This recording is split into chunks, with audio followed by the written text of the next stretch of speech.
18 লাখ কোটি টাকার ঋণে ডুবিয়ে হাসিনা যেভাবে উন্নয়নের গল্প বানাতেন, আওয়ামী লীগের অন্ধ সমর্থকদের মধ্যে একটা ধারণা বদ্ধমূল হয়ে গেড়ে রয়েছে যে শেখ হাসিনার 15.5 বছরের স্বৈরশাসনের মেয়াদকালে দেশের অর্থনীতি প্রশংসনীয় গতিতে প্রবৃদ্ধি অর্জন করেছে। কিন্তু একজন নির্মোহ উন্নয়ন গবেষক হিসেবে তাদের বলতে চাই, আওয়ামী লীগের অর্থনৈতিক উন্নয়নের খেসারত হলো 18 লাখ কোটি টাকা ঋণের সাগরে জাতিকে ডুবিয়ে দিয়ে অর্থনৈতিক উন্নয়নের ভুয়া বয়ান সৃষ্টির পাশাপাশি বেলাগাম পুঁজি লুণ্ঠন ও বিদেশে পুঁজি পাচারের এক অবিশ্বাস্য রেকর্ড সৃষ্টি। শেখ হাসিনার সময়ে যে অর্থনৈতিক উন্নয়ন অর্জিত হয়েছিল সেটা ছিল ঋণ করে ঘি খাওয়ার ক্লাসিক উদাহরণ। ঋণের সাগরে জাতিকে ডুবিয়ে দিয়ে হাসিনা জিডিপি প্রবৃদ্ধির হারকে কৃত্রিমভাবে বাড়িয়ে দিচ্ছিলেন। হাসিনা তার স্বৈরাচারী শাসন আমলে তার পরিবার, আত্মীয় স্বজন, দলীয় নেতাকর্মী, কতিপয় অলিগার্ক ব্যবসায়ী এবং পুঁজি লুটেদারদের সঙ্গে নিয়ে সরকারি খাতের প্রকল্প থেকে যে লাখ লাখ কোটি টাকা লুণ্ঠনের প্রাতিষ্ঠানিক ব্যবস্থা গড়ে তুলেছিলেন তার ভয়াবহ কাহিনী তার পতনের পর উদ্ঘাটিত হতে শুরু করেছে। 2024 তারিখে দৈনিক বণিক বার্তার হেডলাইনের খবরে প্রকাশিত তথ্য উপাত্তের দাবি অনুযায়ী 2024 সালের 5ই আগস্ট তারিখে সরকারের অভ্যন্তরীণ ও বৈদেশিক ঋণের মোট ঋণের স্থিতি দাঁড়িয়েছে 18,35,000 কোটি টাকারও বেশি। অথচ 2009 সালের 6ই জানুয়ারি শেখ হাসিনা ক্ষমতাসীন হওয়ার দিনে বাংলাদেশ সরকারের অভ্যন্তরীণ ও বৈদেশিক ঋণের স্থিতি ছিল মাত্র 2,76,830 কোটি টাকা। এর মানে এই দুই ঋণের স্থিতির অঙ্কের পার্থক্য দাঁড়িয়েছে 15,58,208 কোটি টাকা।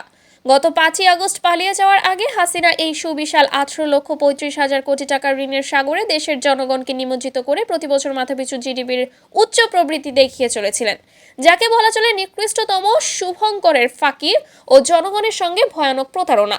ফলে 2025 সালের জানুয়ারিতে প্রতিজন বাংলাদেশের মাথার ওপর 1 লাখ টাকার বেশি ঋণ নিজেদের অজান্তেই চেপে বসে গেছে।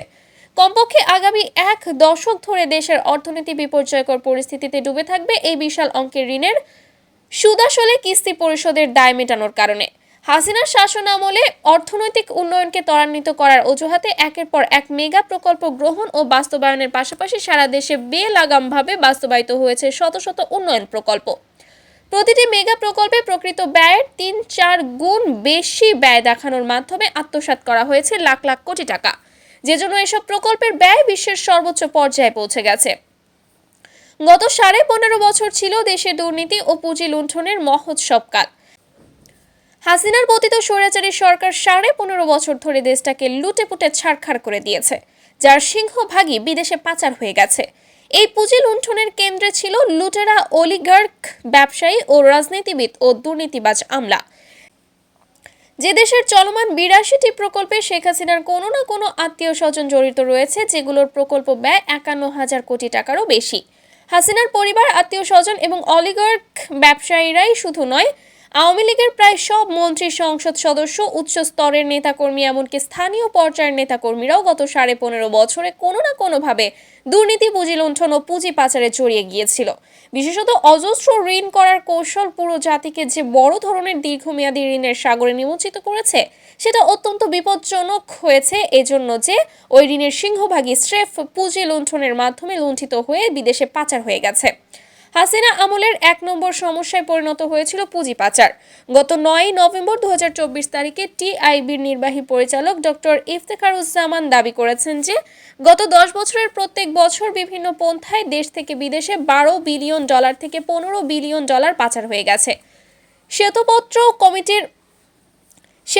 কমিটির গবেষণায় উঠে এসেছে, স্বৈরশাসক হাসিনার 15.5 বছরের লুটপাট তন্ত্রের মাধ্যমে প্রতি বছর গড়ে $16 বিলিয়ন হিসেবে মোট $234 বিলিয়ন লুণ্ঠিত হয়ে দেশ থেকে বিদেশে পাচার হয়ে গেছে। লুণ্ঠনের শিকার হয়েছে ব্যাংকিং ও ফিনান্সিয়াল খাত, তারপর জ্বালানি ও বিদ্যুৎ খাত, তারপর ভৌত অবকাঠামো খাত এবং এরপর তথ্য প্রযুক্তি খাত। শ্বেতপত্রে খাতওয়ারি লুণ্ঠনের তথ্য উপাত্ত উদ্ঘাটন করে লুণ্ঠিত অর্থের প্রাক্কলন প্রকাশ করা হয়েছে। শ্বেতপত্রে 28টি দুর্নীতির পদ্ধতির মাধ্যমে লুণ্ঠন প্রক্রিয়াকে বিশ্লেষণে নিয়ে আসা হয়েছে। সংযুক্ত আরব আমিরাত, কানাডা, মার্কিন যুক্তরাষ্ট্র, যুক্তরাজ্য, সিঙ্গাপুর, মালয়েশিয়া, হংকং, ভারত এবং কয়েকটি ট্যাক্স হেভেন সবচেয়ে বেশি অর্থ পাচারের সুবিধাভোগী হিসেবে চিহ্নিত হয়েছে। উপরন্তু সরকারের পরিকল্পনা মন্ত্রণালয়ের অধীন বাংলাদেশ পরিসংখ্যান ব্যুরোর সাবেক পরিকল্পনা মন্ত্রী মুস্তফা কামালের নির্দেশে 2014 সাল থেকে ডেটা ডক্টরিং এর কেন্দ্রে পরিণত হয়েছে। প্রতি বছর জিডিপি বাড়িয়ে দেখানো হয়েছে, একই সঙ্গে মাথাপিছু জিডিপি বাড়িয়ে দেখানোর জন্য দেশের মোট জনসংখ্যাকে কমিয়ে দেখানো হয়েছে। দারিদ্র্য সীমার নিচে অবস্থানকারী জনসংখ্যাকে কম দেখানো হয়েছে, যাতে দারিদ্র্য নিরসনে সরকারের সাফল্যকে বাড়িয়ে দেখানো যায়।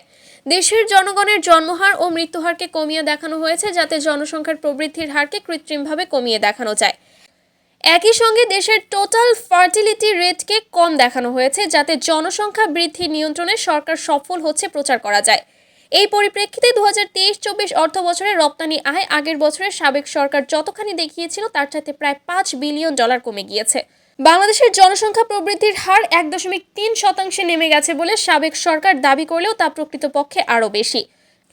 দারিদ্র্য সীমার নিচে জনসংখ্যার হার 18% নেমে গেছে বলা হলেও প্রকৃতপক্ষে এই হার অনেক বেশি। হাসিনা দেশের অর্থনীতিকে যেভাবে রসাতলে নিয়ে গেছেন, তাতে জনগণের জীবনযাত্রায় বড় ধরনের বিপর্যয় যাতে নেমে না আসে তা নিশ্চিত করার প্রাণপণ প্রয়াস চালিয়ে যাচ্ছে অন্তর্বর্তীকালীন সরকার। কিন্তু যে $234 কোটি লুণ্ঠিত হয়েছে, বিদেশে পাচার হয়ে গেছে বলা হচ্ছে, তার ক্ষুদ্রাংশও আর দেশে ফেরত আনা যাবে না। ইতিমধ্যেই বাংলাদেশ ব্যাংকের গভর্নরের নেতৃত্বে অনেকগুলো সাহসী পদক্ষেপ নিয়ে দেশের ব্যাংকিং খাতে কিছুটা স্বস্তি ফিরিয়ে আনা সম্ভব হয়েছে। আগামী 2-3 মাসে হয়তো মূল্যস্ফীতিকেও সহনীয় পর্যায়ে নামিয়ে আনা যাবে, কিন্তু জিডিপি প্রবৃদ্ধির হার বর্তমান অর্থবছরে 4%ও উন্নীত করা যাবে কিনা বোঝা যাচ্ছে না। পতনের আগে হাসিনার সরকার দাবি করে যাচ্ছিল যে বাংলাদেশের মোট জিডিপি $450 বিলিয়ন অতিক্রম করেছে। ইতিমধ্যেই বিদেশি একটি গবেষণা সংস্থা এই দাবির বিপরীতে বক্তব্য রেখেছে যে প্রকৃতপক্ষে বাংলাদেশের মোট জিডিপি বর্তমানে $300 বিলিয়ন আশেপাশে অবস্থান করছে। নিক লিয়া নামের এক গবেষক দাবি করেছেন বাংলাদেশের জনগণের মাথাপিছু জিডিপি প্রকৃতপক্ষে $1794।